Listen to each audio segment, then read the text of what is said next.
Welcome to the Wing Fort House. My name is David Wheelock. I'm the caretaker and interpreter and guide for the historic Wing family Fort House. We are in a room that is actually called the Fort Room simply because this was the beginnings of the bones of this house. There are actually 3 different frames within the frame that you see today.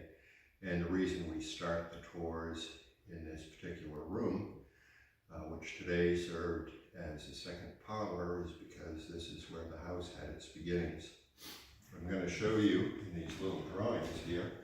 Stephen Wing and his first wife, O'Shea, came to this property in 1646, soon after their marriage.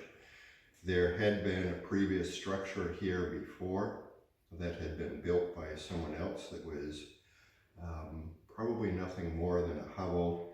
They lived in that for a time, and that was taken down and this house built. And this is a typical house type here in southeastern New England.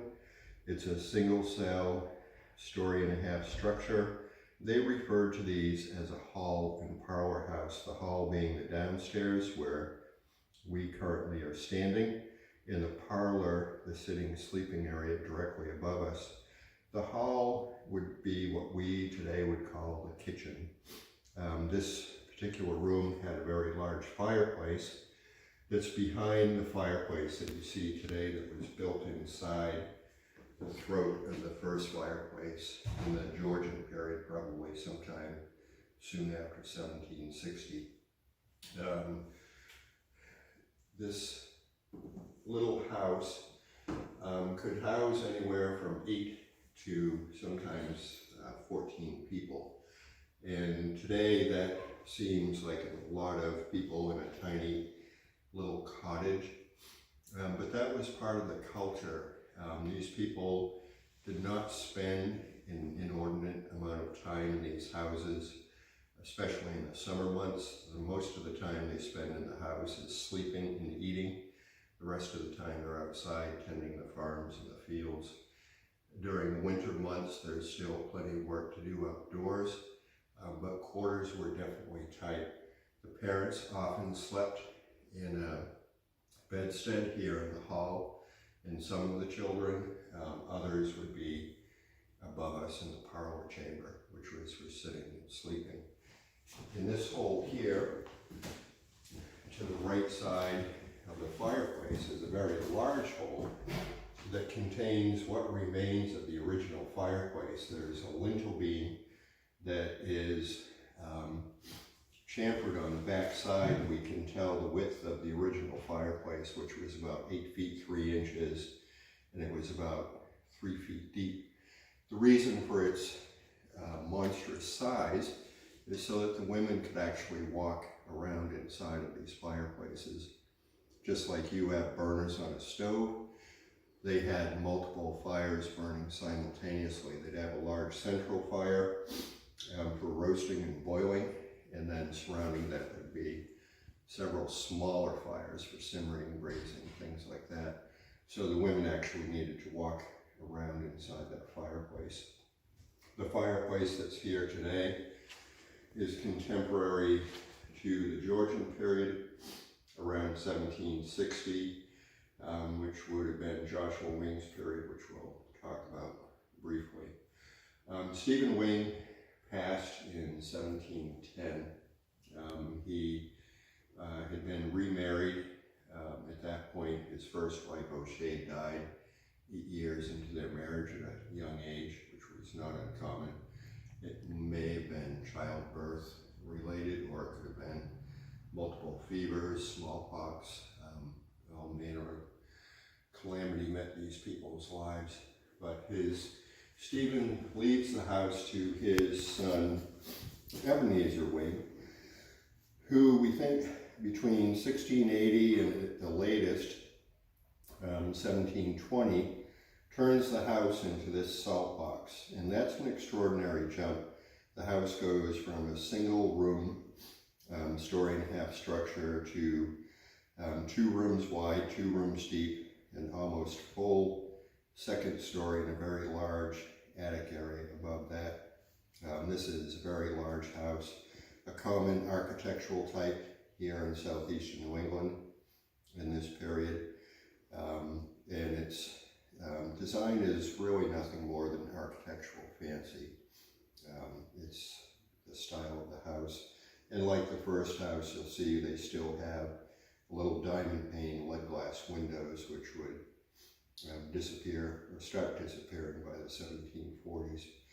This house, Ebenezer leaves to his son Joshua, which Joshua Wayne turns the house into its current state as it's seen today. He takes this archaic looking old salt box and makes the back half story into a full 2-story wall, and puts a big roof system that we have today over both of these buildings. So both of these houses still survive within the walls of the current structure. They're just buried within the architecture that you see today. When Joshua turns the house into what it is today, he updates most of the house, especially the front of the house. It becomes a 2-parlor system, best parlor and a second parlor, this being the second parlor. And that's when he adds these Georgian fireplaces. They're very shallow, they have a flue system, whereas the first 2 fireplaces were just a wide open brick-lined hole through the roof, so they provided little to no heat to the building. But these Georgian fireplaces were engineered and designed by a guy named Reverend in the mid-18th century, and they're still the popular standard today. They're very effective. They do heat the room. We do have cooking utensils in here. It's only to show that this was not a kitchen, but it was used to reheat food. Both of the parlors are closed to the families that live here. They live in the back of the house and upstairs. The reason the women keep them closed is to keep them clean, because you don't know when company might come calling. If company does come calling, if there are friends or neighbors, are common people, they're going to be entertained in the second parlor. And this again is where wakes and things are held as well. Any food that's served is going to be brought from the back of the house into the front of the house. And the younger women would use these parlor cranes and cooking utensils to keep the food warm and serve it from here. But you don't want your company to see the back of the house, that back kitchen, because it's always trashed. Another thing that happens in the second parlor is courting. And if you look at this door, this is a rather elaborate one. This is what's called a courting door. It happens to have a heart cut through the upper panel. It's usually nothing more than a hole just bored through the panel, but that's so that the adults can keep an eye on the courters and make sure that nothing untoward is going on. But they're very common. You see them in a lot of these houses. On the front-facing wall, we have a collection of native artifacts. Like so many of the first period, the early houses up and down the eastern seaboard, from sort of Mass Bay and south, the Indians here had been farming this land for over 1,000 years before the Europeans came here. And they had been growing corn and beans and pumpkins and squash. So the land was cleared. And when you come here as a new settler, you have 2 options. You can either build your house in a native cornfield, or you can go about 2 miles inland and hack a couple of acres out of the woods and start there. So the choice was an easy one. There's all manner of evidence on this property of native habitation that goes back at least 3,000 years, all the way up to the contact period. And these are just some of the artifacts that represent that occupation. Here in the Plymouth colony, when Sandwich was founded in 1637, this land had already been negotiated through the authorities at Plymouth Plantation and the Crown with the Indians. It was in their possession. They purchased it, and it was 10 men from Saugus to Freeman and Dillingham that arranged a charter to found the town of Sandwich through Plymouth Plantation's charity. But no one, with the exception of the governing authority, could purchase land of the natives. It was very, very forbidden. So that when Stephen came here, we are assuming he purchased this property from the first comer here, whoever built that first house and moved on in the 1640s. If he hadn't, it would have been granted to him by the authorities at Plymouth. Here we are in the front entryway. This is a focal point of your house. The family, again, almost never uses this front door. They're coming in and out of the house through the back of the house or the side of the house. Generally, about the only time the family is using the front door is feet first after their passing. But the entryways, like this one has been, are updated fairly regularly. As you see in this particular case, it's a mixed kind of bag of architectural stuff, finished carpentry. It's an 18th century staircase. The risers no, but the rails, handrails and balustrades have been removed, and sometime probably around 1820 or 30, more elegant rail was put in with much more lighter and elegant little balustrades, and this little design that's tacked on to the risers. These little sort of cartouche things were added at the same time in the 1820s, but the paneling here and under the stair are all from that 1760 period.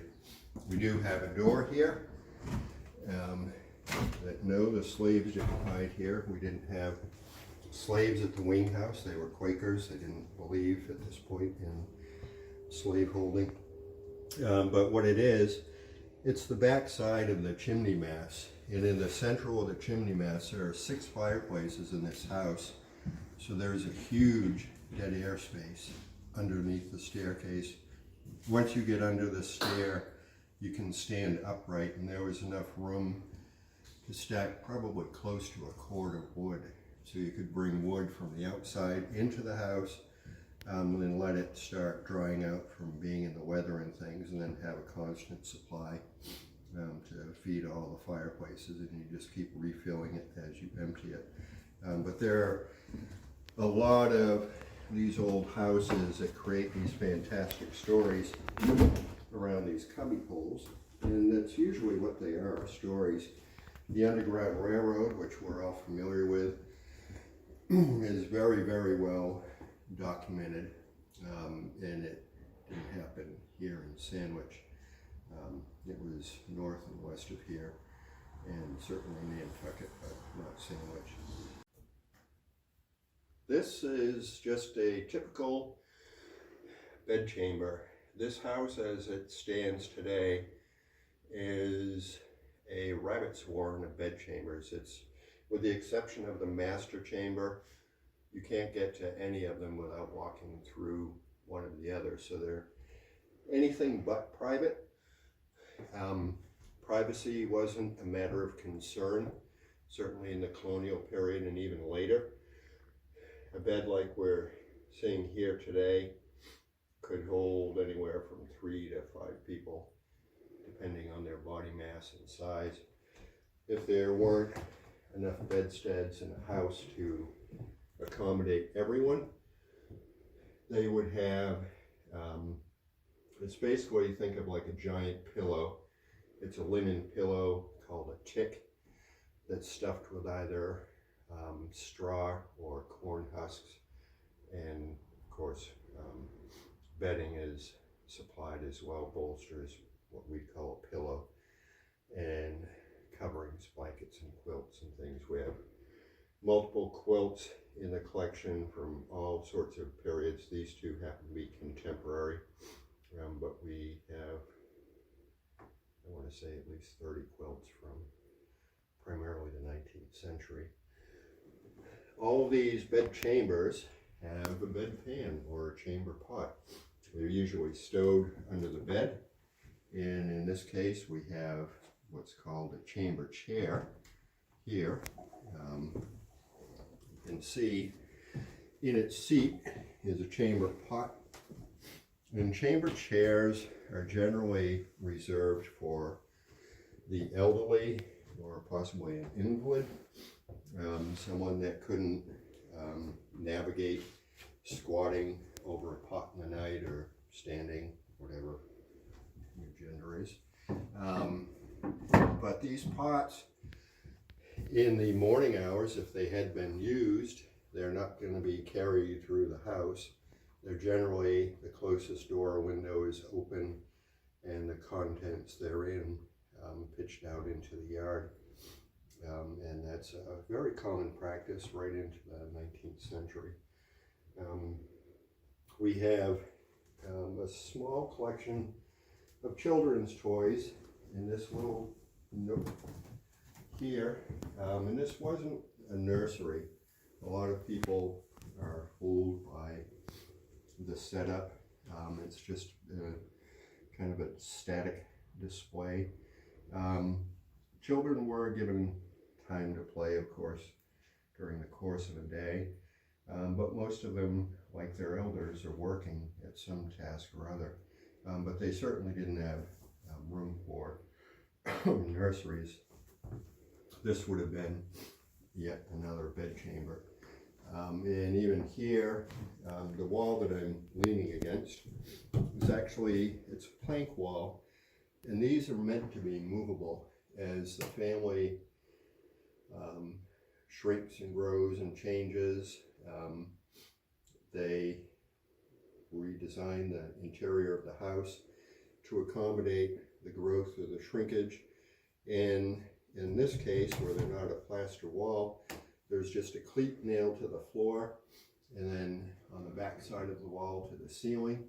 And if you wanted to move this wall, you just simply pull the cleats and take the wall out, usually in several pieces, and you move it to its new destination. We can see evidence of that activity. It's kind of hard on film. But if you look, I'll use this little girl's broom. Thank you. Here in the center of this plank, you can see a series of nail holes. And if you look here on the back of this wall, you can see that cleat I was talking about. And one of those cleats runs right here and runs over to the threshold, which is patched. There's a little patch of wood in there patching the threshold. And if you look above my camera woman's head, there's what's left of a stile, and that board went from here all the way down to the threshold, and that separated two doors. One of them still survives here. This is now the closet, and here's the plank wall that used to be where I showed you on the floor. This wall was actually over here, and when they moved it, probably by the looks of the hardware, well into the 19th century, to make a closet, which was a rarity in these plank framed houses, they got rid of one of the doors but saved one. If you measure this door, it actually fits the opening here, between the stile and the other side of the wall. So this was actually two little bed chambers. And what's happening there is a lot of times they separate the sexes. It's not that they're concerned about untoward things happening. It's more to keep the peace. Any of us that have had children or know people that have, little girls and little boys often don't jive. And it's, you do pretty much anything you can to avoid unpleasant situations, and that's what they were probably doing here, is our best guess. Okay, here we are in, we call this the back corner room. It's got a very nice little half-tester bedstead, and this actual bedstead was made by one of the Wing family members here in Sandwich in the late 18th, early 19th century. Samuel Wing was a furniture maker here in town. His shop and a large collection of his tools today currently resides at Sturbridge Village. But these back corner rooms are often reserved for the original heads of the household. Unlike today, we generally, as soon as our parents get too much for us to handle, we ship them off to a nursing home or assisted living or something like that. But back then, they're staying with the family until their demise. If you have ever read any of the old wills, and even some of the contemporary wills from the pre-World War II, in a lot of these families, they're willing the house, generally, if not to the wife, to the oldest son. But they always maintain and preserve the right to live in the house until their passing time. And they often, in Stephen's case, he even feels it necessary to include the right to some of the fruit in the orchard, so much of the bounty from the gardens, blah, blah, blah. And it's not unusual. It's just protecting their right to live in the house. But that's why this is kind of an odd little room. And then coming off of this room is a large chamber. Sometimes they're referred to in the probate records as the upper hall, only because they're above the lower hall, which we call the kitchen. And these upper halls were used as bed chambers. People were sleeping in here, but they end up kind of being a cluttered room. It's where there would have been little pegboards on the walls and things. They're hanging, hats and coats. There'd be shoes, boots up here, baskets, anything that's not being used currently. If it's not in the attic, it's in these upper halls. So they're kind of a cluster of junk. When you read probate records, it's one of the more fun rooms to read about, because upon someone's death, his estate is probated so that the town and the county can tax the estate, and they go item by item and write down what it is, its probable value, etc., etc.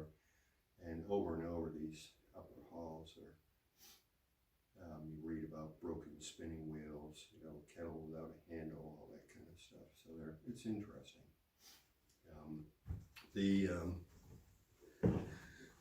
These rooms are usually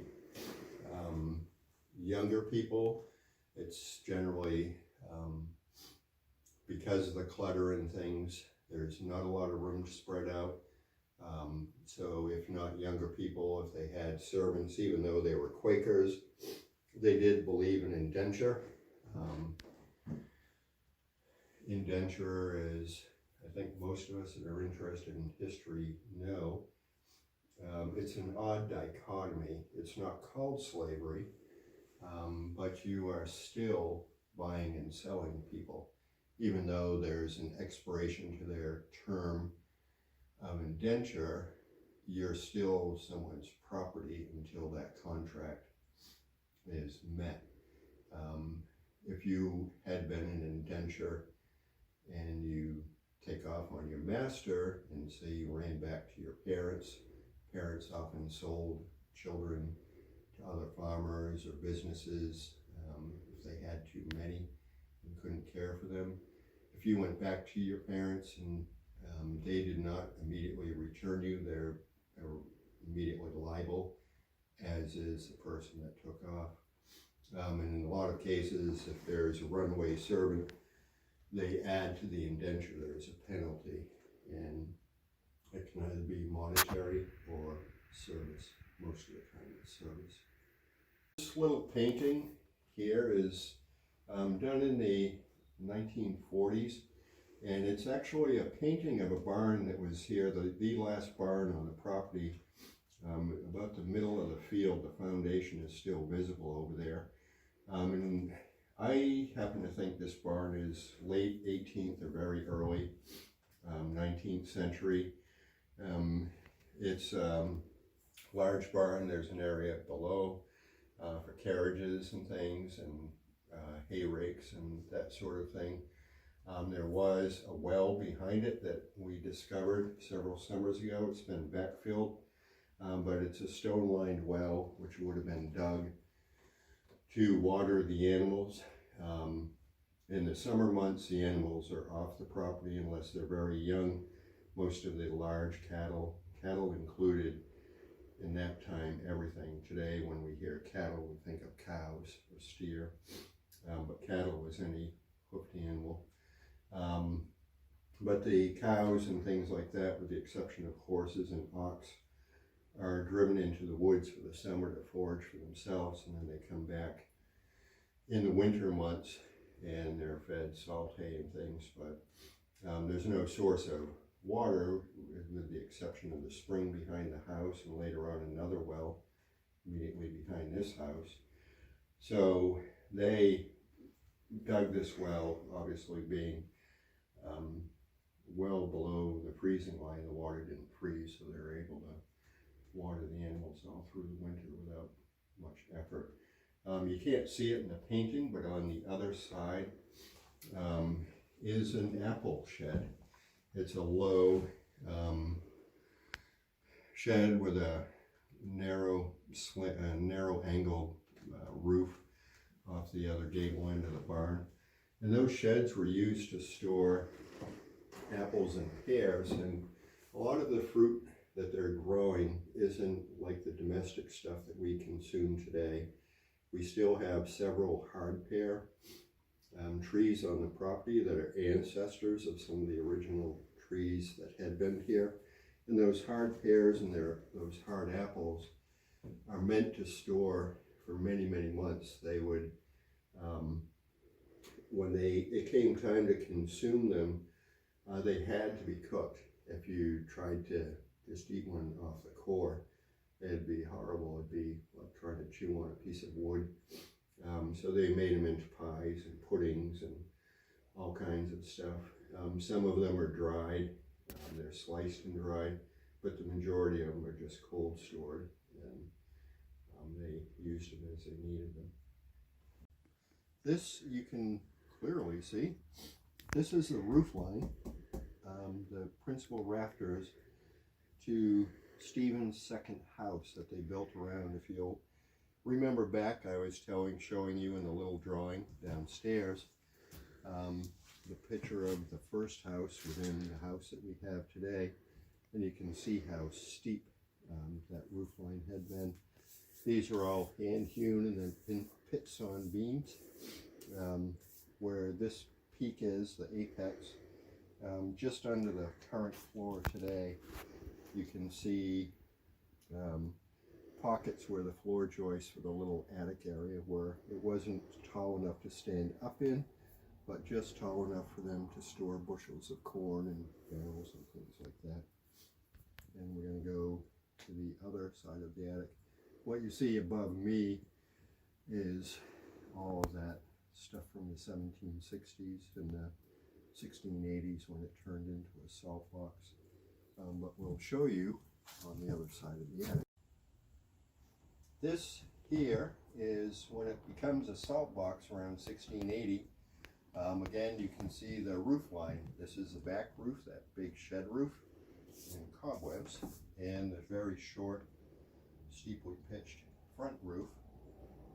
And here in the sheathing, you can still see the opening for the little diamond pane window that was in the attic area to light the attic space, so they could see when they were up here. And then again, this is, they just, when they turned it into the current house that it is today, they just sheathed over the old sheathing and added the new principal rafters and went right up with the new roof line. People were quartered up here in the 19th century, and we know that. Why? Because over on this side,